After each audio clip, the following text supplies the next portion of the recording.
Did you know that one of the world's biggest environmental problems is the problem of plastic pollution? Over 220 million tonnes of plastic waste is produced every year across the globe. Despite the number of plastic items that have recycling symbols on them, only about 9% of plastic is actually recycled globally.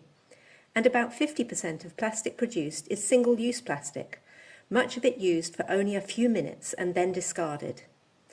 Over a third of all plastic waste is mismanaged and ends up in the ocean, with the equivalent of a truckload of plastic entering the ocean every minute. The Great Pacific Garbage Patch, where plastics accumulate due to ocean currents, is larger than the land area of South Africa.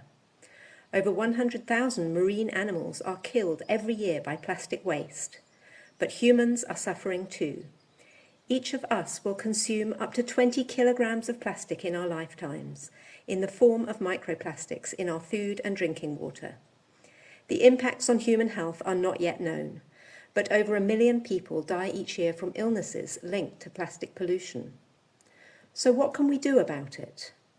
Firstly, we can reduce the plastic we acquire by saying no to single-use plastics. But there's still a lot of plastic that's really hard to avoid. Cereal packets, bread bags, pasta packets, and so on. Making EcoBricks is a way that we can reduce our plastic waste so that less ends up in landfill and damages the environment.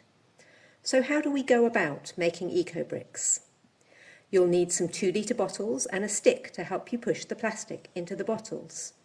It's best to find matching bottles before you start so that you can use your bricks when they're finished. The plastic you use should be flexible, clean and dry, and you'll need to cut it into small pieces before stuffing it into your bottle. As you stuff it in, you'll need to keep pushing the plastic down with your stick so that it's packed really firmly into your bottle. It's quite hard work to get it packed really tight, and it takes some effort.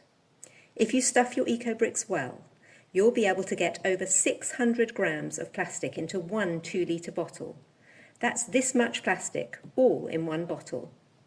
When finished, your EcoBrick should be so firm that you can stand on it. You can then choose how to use your EcoBricks. At Phillips Cop, we make games tables and stools.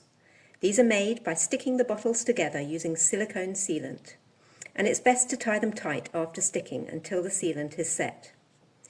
Ecobricking can be a great activity to do with a group, giving you plenty of time to chat together about why you're doing it and why plastic pollution is a problem and damaging to God's good creation. I think one of the best things about ecobricking is that it makes us more aware of how much plastic we actually produce, and this makes us want to change our consumer habits so that we reduce the amount of plastic we use, both in our homes and in our campsites. Remember, the earth is the Lord's.